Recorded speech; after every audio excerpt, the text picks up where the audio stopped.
Friends, मैं शिवपुनीत जैन आपका स्वागत करता हूं आपके अपने यूट्यूब चैनल पर। दोस्तों, यहां पर आज की वीडियो जीएसटी में आपके लिए काफी इंपॉर्टेंट है। जीएसटी में आज हम यहां पर डिस्कस करने वाले हैं SMT 12। क्या आपको SMT 12 मिला?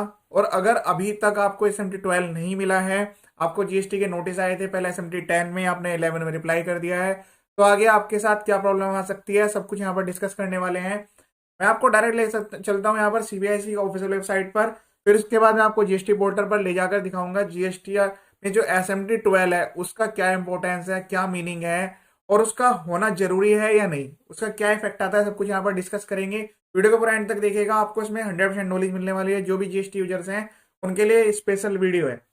तो यहाँ पर इसका जो प्रोविजंस है उसके अंडर में जब हम रूल 99 की बात करते हैं, स्क्रूटनी ऑफ रिटर्न्स की, तो उसमें लिखा गया है कि सेक्शन 61 में नोटिस इशू किया जाता है प्रॉपर ऑफिसर के द्वारा कि जो जीएसटी है उसमें स्क्रूटनी की गई है और आपका ये इशू या डिस्क्रिपेंसीज इन्वॉल्व है, तो वो आपको जीएसटी SMT 10 में नोटिस भेजते हैं। अभी मैंने इससे पहले भी कुछ वीडियोज अपलोड किए थे जहां पर मैंने बताया था आपको कि जहां पर डिमांड ऑर्डर पास कर दिया गया डायरेक्ट विदाउट SMT 10 इशू किए हुए, तो ऑनरेबल कोर्ट्स ने काफी रेमेडीज प्रोवाइड की हैं कि पहले डिमांड ऑर्डर जाना चाहिए था, उसके बाद जो है SMT 10 में पहले प्रॉपर डिटेल्स जाना रिक्वायर्ड था कि क्या डिमांड है, क्या अमाउंट इन्वॉल्व है। डायरेक्ट आप डिमांड के ऑर्डर पास नहीं कर सकते थे।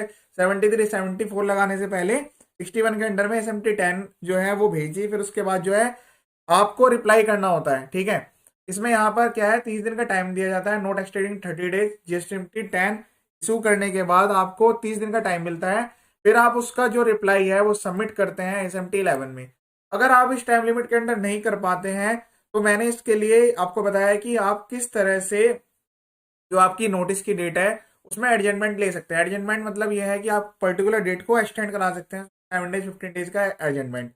तो जीएसटी नोटिस के रिप्लाई से रिगार्डिंग SMT 10 आ गया है, उसको कैसे रीड करना है, क्या रिप्लाई बनाना है, इसके लिए मैंने यहाँ पर प्लेलिस्ट बनाई हुई है। आप यूट्यूब पर सीएम के नाम से चैनल सर्च करेंगे, आपको मिल जाएगा। प्लेलिस्ट में जाकर how to reply GST notice की आप प्लेलिस्ट ओपन कर लीजिएगा। उसमें हर टाइप के जजमेंट की यहाँ पर वीडियो अपलोडेड है।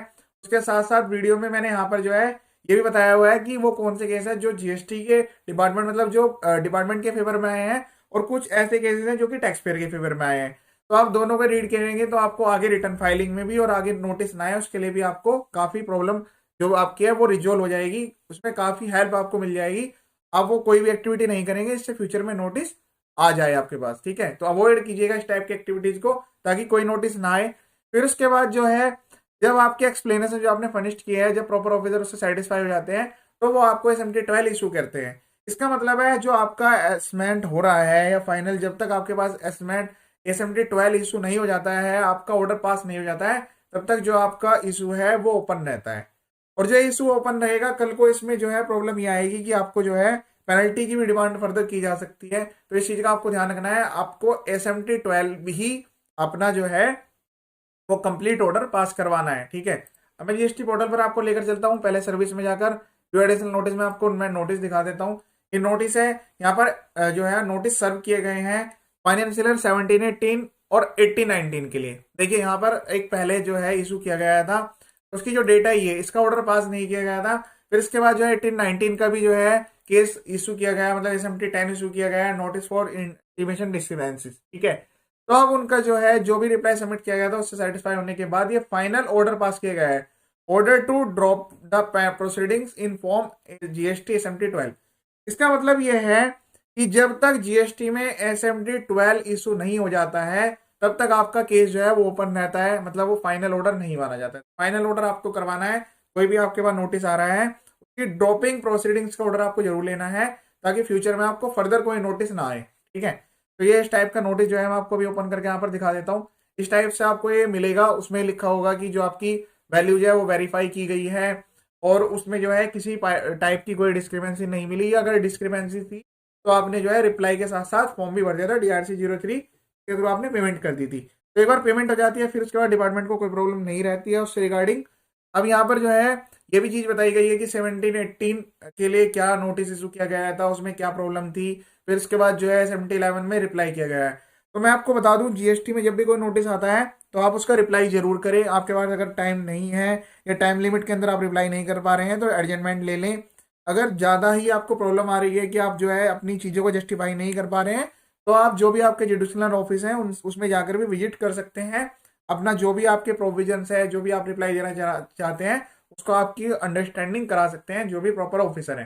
क्योंकि प्रॉपर ऑफिसर को आपने कोई रिप्लाई सबमिट किया, अगर आपकी डिटेल्स इतनी ज़्यादा में कॉम्प्लेक्सिटी इन्वॉल्व है कि वो सामने वाले पर्सन को समझ में आने में प्रॉब्लम हो रही है, तो आप जो है यहाँ पर अपने रिक्वेस्ट लेटर में ये भी लिख सकते हैं कि आपको फिजिकल हियरिंग की रिक्वायरमेंट है। ठीक है, तो इस टाइप से ये सब चीज़ें वहाँ पर आएगी। 17, 18, 19 मैंने दोनों के लिए आपको दिखा दिया है कि जो आपको मिलेगा उसमें प्रॉपर डिस्क्रिप्शन के साथ इशू किया जाएगा। तो ये चीज़ आप ध्यान रखें। अगर आपको SMT 10 आया है, आपने 11 में रिप्लाई किया है और अभी तक वो पेंडिंग शो कर रहा है, इसका मतलब आपका केस फाइनल नहीं हुआ है, आप ये मत मानिएगा। तो पहले आप जो है, अगर अभी तक आपको SMT 12 नहीं मिला तो आप ये रिक्वेस्ट भी कर सकते हैं, सर ये SMT 12 के अंडर में जब तक ये कंप्लीट ऑर्डर पास नहीं हो जाता, जब तक आपका ओपन जो केस है वो शट डाउन नहीं किया जाएगा। मतलब एक तरह से प्रोसीडिंग ड्रॉप्स कराने के लिए आपको SMT 12 मिलना जरूरी है।